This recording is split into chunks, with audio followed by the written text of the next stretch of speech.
Most people don't have a retirement problem. They actually have an income problem that they don't even know about. So believing some common myths could cost you hundreds of thousands of dollars if you are not careful.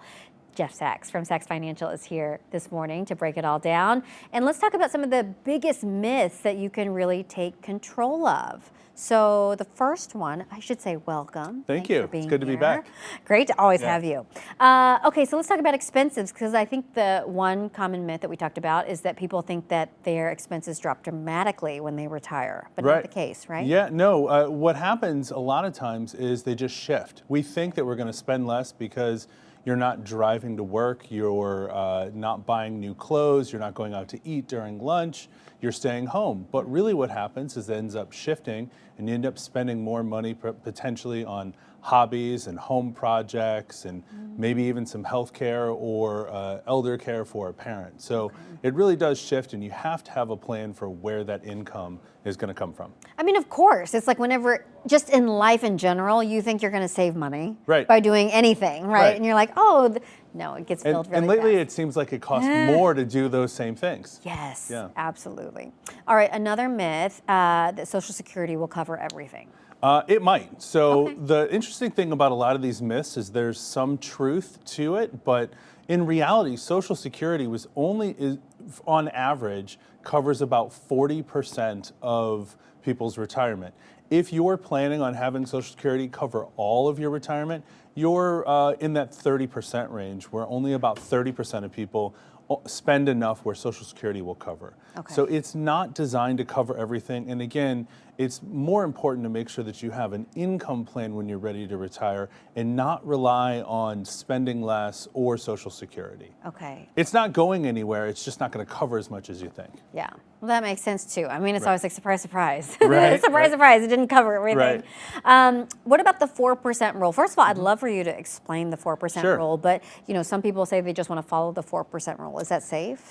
So it is a general guideline, and in theory, it sounds really good, because if you think about the returns of the stock market over time, it's been more than 4%. The 4% rule simply says that if you have your money invested in the stock market and you take out 4%, theoretically, the market will perform better than 4%, so you won't run out of money.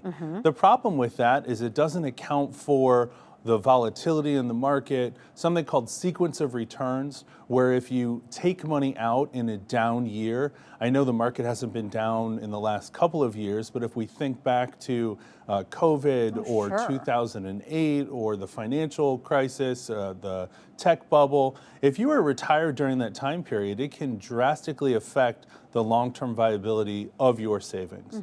So again, making sure that your risk is aligned with where you are in your retirement is key. Not relying on the stock market to provide you with all of your income is always good. Gotcha.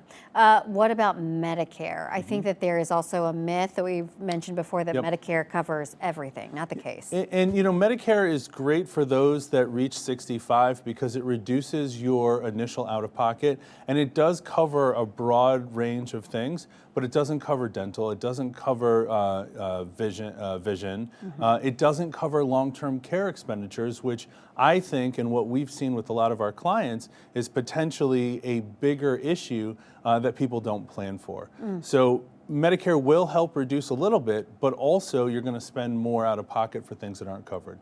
There are supplemental plans and gap plans that you can look in to kind of bridge what Medicare doesn't cover. Okay, and then I think the one that we've talked about a lot, another myth is that it's like too late to start saving. You're saying never too late, right? I hear this all the time. You know, it's never too late to start, especially if you're in your 50s, even early 50s, late 50s, even early 60s. We're probably going to work another 10, 15 years. And if you can put a few dollars in to your company plan, chances are there's a match.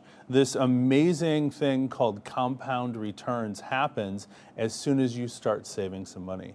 So it is never too late. Never too late. Love it. And if you want to know more, where do we go to find your information? SachsFinancial.com, or it's really easy to remember, RetireSafeSTL.com. RetireSafeSTL. Okay, thanks so much, Jeff. Always appreciate your insight. It was great to be here.